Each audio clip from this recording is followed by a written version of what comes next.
Good morning students. आज हम inorganic chemistry में चैप्टर ऑक्सीडेशन रिडक्शन में diagrammatic presentation of potential data के बारे में पढ़ेंगे। हमने पिछली क्लास में देखा था कि किसी भी एलिमेंट के डिफरेंट ऑक्सीडेशन स्टेट के लिए डिफरेंट पोटेंशियल डाटा की वैल्यू होती है और सारे पोटेंशियल डाटा की वैल्यू एक साथ ध्यान में रखना थोड़ा मुश्किल हो जाता है। यदि उसको हम पिक्चर के फॉर्म में, एक डायग्राम के फॉर्म में यदि प्रेजेंट करते हैं तो उसको ध्यान में रखना इजी हो जाता है। The interpretation of data becomes easier when they are displayed in the form of a diagram. There are several useful diagrammatic presentation of standard reduction potentials for a series of different oxidation states of an element. और इसको जो electrode potential जो value है उसको diagrammatic रूप में देने के लिए कई साइंटिस्ट ने कोशिश की थी। सबसे पहले लेटिमर ने डायग्राम बनाया था, लेटिमर ने डायग्राम दिया था और इस डायग्राम को लेटिमर डायग्राम कहा गया है।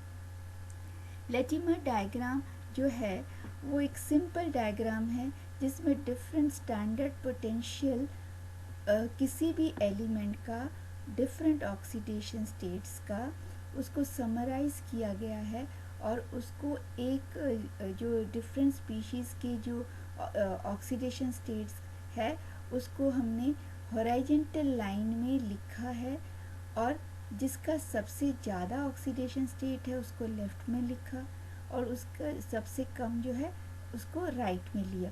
तो उसको जो है लिखने का जो ऑर्डर है वो डिक्रीजिंग ऑक्सीडेशन स्टेट का ऑर्डर है और फिर इन सारे ऑक्सीडेशन स्टेट्स को एरो के साथ हमने उसको जोड़ा जो डिफरेंट स्पीशीज़ था और उन एरो के ऊपर उनके स्टैंडर्ड पोटेंशियल की वैल्यू को इंडिकेट किया। तो इसको हम लेटिमर डायग्राम कहते हैं। लेटिमर लॉ, लेटिमर का नियम, यदि किसी सेल अभिक्रिया में दोनों रिडॉक्स विभवों का अंतर 0.6 वोल्ट है तो वो अभिक्रिया होगी या नहीं भी होगी। परंतु इसकी वैल्यू यदि 0.6 वोल्ट से कम है, 0.1 वोल्ट है या 0.2 वोल्ट है तो वो रिएक्शन जो है संपन्न हो सकती है, संपन्न नहीं भी हो सकती है और इसी नियम को लेटिमर का नियम या 0.6 वोल्ट का नियम कहते हैं। मीन्स यदि जो डिफरेंस 0.6 वोल्ट है रेडॉक्स पोटेंशियल का डिफरेंस तो वो अभिक्रिया संपन्न होगी, परंतु यदि कम है तो ये हो भी सकती है और नहीं भी हो सकती है। तो ये जो different redox potential for possible half reaction को समराइज किया है लेटिमर डायग्राम में, इसलिए जो इस डायग्राम को पोटेंशियल डायग्राम या ईएमएफ डायग्राम भी कहा गया है। इसको हम एक एग्जाम्पल के थ्रू समझ, ये एक एग्जाम्पल लिया है कार्बन के हाफ रिएक्शन का। तो कार्बन डाइऑक्साइड जो है ये कन्वर्ट हो रहा है कार्बन मोनोऑक्साइड में, मीन्स +4 से +2 में कन्वर्ट हो रहा है। तो इसकी जो स्टैंडर्ड इलेक्ट्रोड पोटेंशियल की वैल्यू है ये -0.12 वोल्ट है। कार्बन मोनोऑक्साइड कार्बन में कन्वर्ट हो रहा है तो वैल्यू कितनी आ रही है +0.50 वोल्ट। कार्बन जो है मीथेन में कन्वर्ट हो रहा है तो इलेक्ट्रोड पोटेंशियल की वैल्यू जो है +0.13 वोल्ट है। तो ये ईएमएफ वैल्यूज़ है और इसलिए ईएमएफ वैल्यूज़ के थ्रू इस डायग्राम को शो किया गया है, तो इसको पोटेंशियल डायग्राम या ईएमएफ डायग्राम भी कहा गया है। अब हमने देखा कि CO2 की जो है ये सबसे ज़्यादा ऑक्सीडेशन स्टेट +4 है, इसकी +2 है, इसकी 0 है और इसकी -4 है। तो सबसे ज़्यादा ऑक्सीडेशन स्टेट को हमने लेफ़्ट में लिखा, फिर उसके कम, फिर उससे कम और फिर जो सबसे कम को हमने राइट में लिखा। फिर सारे जो है स्पीशीज़ को हमने एरो से जोड़ दिया और उसके ऊपर जो है +4 से +2 में कन्वर्जन के लिए जो इलेक्ट्रोड पोटेंशियल की वैल्यू है उसको हमने उसके उस एरो के ऊपर हमने लिख दिया। इसी तरह से +2 से 0 में कन्वर्जन के लिए जो वैल्यू है इलेक्ट्रोड पोटेंशियल की उसको हमने उस एरो के ऊपर लिखा है। 0 से -4 में कन्वर्जन में जो इलेक्ट्रोड पोटेंशियल की वैल्यू उसको हमने उस एरो के ऊपर लिखा है। तो ये है लैटिमर डायग्राम। तो इस पिक्चर से हमें क्लियर हो जाता है कि डिफरेंट ऑक्सीडेशन स्टेट के कन्वर्जन में डिफरेंट इलेक्ट्रोड पोटेंशियल की वैल्यू कितनी है। अब एक और एग्जांपल ले लेते हैं मैंगनीज का, इसके different oxidation state in acid medium.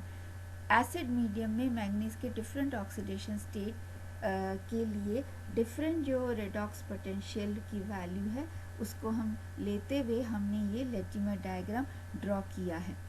+7 से +6 में कन्वर्ट होता है तो इलेक्ट्रोड पोटेंशियल की वैल्यू जो है उसको हमने उसके एरो के ऊपर लिखा है। +6 से +5 में कन्वर्जन के लिए जो वैल्यू है +0.274 वोल्ट है तो उसको हमने इस एरो के ऊपर लिखा है। +5 से +4 में कन्वर्जन के लिए जो वैल्यू है +4.27 है उसको हमने उसके एरो के ऊपर लिखा है। +4 से +3 में +0.95 वोल्ट है। +3 से +2 में +1.51 वोल्ट है और +2 से 0 में कन्वर्जन में -1.18 वोल्ट है। तो वो हमने सारे एरो के ऊपर लिखा है। तो ये इस तरह से ये मैंगनीज का एसिड मीडियम में डिफरेंट ऑक्सीडेशन स्टेट में जो डिफरेंट स्पीशीज़ है उसके इलेक्ट्रोड पोटेंशियल वैल्यू को लेते हुए ये लैटिमर डायग्राम है। लैटिमर डायग्राम में ये ड्रॉबैक है कि ये डायग्राम ये शो तो करता है, ये सिर्फ ऑक्सीडेशन स्टेट को बताता है और डिफरेंट जो है रेडॉक्स पोटेंशियल वैल्यू के बारे में बताता है, परंतु ये नहीं बताता है कि जो कौन सा ऑक्सीडेशन स्टेट, किस स्पीशीज़ का ऑक्सीडेशन स्टेट जो है वो सबसे ज़्यादा स्टेबल है या वो कम स्टेबल है। तो नेक्स्ट जिस साइंटिस्ट ने इसको डायग्राम के रूप में शो किया था वो थे फ्रॉस्ट डायग्राम। तो फ्रॉस्ट डायग्राम को ऑक्सीडेशन स्टेट डायग्राम भी कहा जाता है। ये डायग्राम जो है ग्राफ के रूप में शो किया जाता है। ग्राफ जो है ये standard free energy change for the half reaction और ऑक्सीडेशन स्टेट के बीच में खींचा जाता है। जैसे मेटल जो है ये आयन में कन्वर्ट होता है और नंबर ऑफ इलेक्ट्रॉन इन्वॉल्व होता है, तो इसमें जो है रेडॉक्स पोटेंशियल की वैल्यू आती है और उससे हम जो है फ्री एनर्जी चेंज की वैल्यू जो है हम निकालते हैं। यदि फ्री एनर्जी चेंज की वैल्यू जो है ग्राफ में एकदम लोएस्ट पॉइंट में आता है तो वो सबसे ज़्यादा स्टेबल ऑक्सीडेशन स्टेट होता है। यदि वैल्यू पॉजिटिव है तो वो अपवर्ड स्लोप होता है ग्राफ में, और यदि नेगेटिव है तो वो डाउनवर्ड स्लोप में आता है, डाउनवर्ड स्लोप शो करता है। यदि ग्राफ में कोई कॉन्वेक्स पॉइंट में ऑक्सीडेशन स्टेट की वैल्यू आ रही है तो वो ऑक्सीडेशन स्टेट जो है अनस्टेबल होता है और वो डिसप्रपोर्शनेट होकर वो एडजेसेंट ऑक्सीडेशन स्टेट में डिसइंटीग्रेट हो जाता है या बदल जाता है। और यदि कोई ऑक्सीडेशन स्टेट ग्राफ के कॉनकेव पॉइंट में आता है तो वो ऑक्सीडेशन स्टेट जो है कंसिडरेबली स्टेबल होता है। ये ऑक्सीडेशन स्टेट डायग्राम जो है ये पीएच डिपेंडेंट है, और पीएच डिपेंडेंट है तो इसका मतलब क्या है, यदि हमने कॉन्सेंट्रेशन चेंज किया उस सॉल्यूशन का तो पीएच भी चेंज होता है और तो वो जो डायग्राम है वो भी चेंज हो जाएगा, क्योंकि उसमें इलेक्ट्रोड पोटेंशियल की वैल्यू चेंज हो जाएगी। तो इलेक्ट्रोड पोटेंशियल की वैल्यू चेंज होगी तो स्टैंडर्ड जो फ्री एनर्जी चेंज है उसकी वैल्यू भी चेंज हो जाएगी। ग्राफ के अंदर स्टैंडर्ड फ्री एनर्जी चेंज को हम Y axis means vertical axis में लेते हैं और जो ऑक्सीडेशन स्टेट है वो हम एक्स एक्सिस जो हॉरिजॉन्टल एक्सिस में हम लेते हैं। तो और फिर उसके बाद जो स्टैंडर्ड फ्री एनर्जी चेंज है डायरेक्टली तो हमें मिलता नहीं है, उसको हम कैलकुलेट करते हैं for different oxidation state from reduction, standard reduction potential value से हम उसको कैलकुलेट करते हैं। ये हमने एक एग्जांपल लिया डिफरेंट मैंगनीज़ के ऑक्सीडेशन स्टेट में कन्वर्जन का। और जैसे मैंगनीज़ जो है 0 से +2 में कन्वर्ट हो रहा है, 2 इलेक्ट्रॉन का इन्वॉल्वमेंट है, इलेक्ट्रोड पोटेंशियल की वैल्यू जो है +1.18 वोल्ट है। इससे हमने डेल्टा G0 की वैल्यू निकाली है, जो इक्वेशन हमें मालूम है -NFE0 है। और यहाँ पे N जो है number of electrons involve in the half reaction है, यहाँ पे 2 है, तो 2 और इलेक्ट्रोड पोटेंशियल की वैल्यू है 1.18 वोल्ट है। F फैराडे कांस्टेंट है, इसको हम नहीं कैलकुलेट करेंगे तो कितना आया -2.36 जो है ये डेल्टा G0 की वैल्यू आई है। इसी तरह से +2 से +3 के कन्वर्जन में जो वैल्यू है +1.51 है, क्योंकि इसमें इलेक्ट्रॉन का इन्वॉल्वमेंट एक ही है, तो बस इलेक्ट्रोड पोटेंशियल की वैल्यू जो नेगेटिव है वो डेल्टा G0 में पॉजिटिव हो जाएगी। +3 से +4 में कन्वर्ट होने में भी जो वैल्यू जो है वो सेम ही रहेगी, क्योंकि इलेक्ट्रॉन जो है एक ही है, बस साइन चेंज हो जाएगा। +4 से +6 के कन्वर्जन में 2 इलेक्ट्रॉन है, तो वैल्यू जो है डबल हो जाएगा और पॉजिटिव में आएगा। और +6 से +7 में आने के लिए एक ही इलेक्ट्रॉन है, वैल्यू सेम ही रहेगी, बस साइन जो है चेंज हो जाएगा। इस तरह से हम जो फ्री एनर्जी चेंज की वैल्यू स्टैंडर्ड रिडक्शन पोटेंशियल की वैल्यू से हम निकाल लेते हैं। अब हम ग्राफ प्लॉट करेंगे। ये देखते हैं हम इन डिफरेंट ऑक्सीडेशन स्टेट के चेंज की जो वैल्यू है डेल्टा G0 की वैल्यू बताई गई है।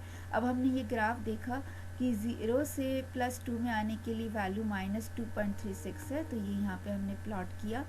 फिर +2 से +3 जाने के लिए +1.51 वोल्ट है, हमने स्ट्रेट अवे +1.51 में नहीं प्लॉट किया है, इसको इस तरह से प्लॉट करेंगे -2.36 + 1.51 तो 0.85 आता है माइनस, तो ये -0.85 में प्लॉट किया। फिर +0.95 से ये +1.1 में ये प्लॉट किया, मीन्स +3 से +4 में कन्वर्जन में, +4 से +6 के कन्वर्जन में इसको ऐड करेंगे तो 4.6 वोल्ट 4.62 यहाँ पे हमने प्लॉट किया। फिर इसको ऐड करेंगे तो 5.18, तो 6 से 7 में कन्वर्जन में 5.18 में हमने प्लॉट किया। तो x एक्सिस में ऑक्सीडेशन स्टेट है, y एक्सिस में जो है फ्री एनर्जी चेंज है। तो ये वैल्यू हमने इसको कैलकुलेट करके हमने ये ग्राफ प्लॉट किया। अब हम यहाँ देखते हैं कि ये सबसे लोएस्ट पॉइंट है, तो ये ऑक्सीडेशन स्टेट सबसे ज़्यादा स्टेबल है।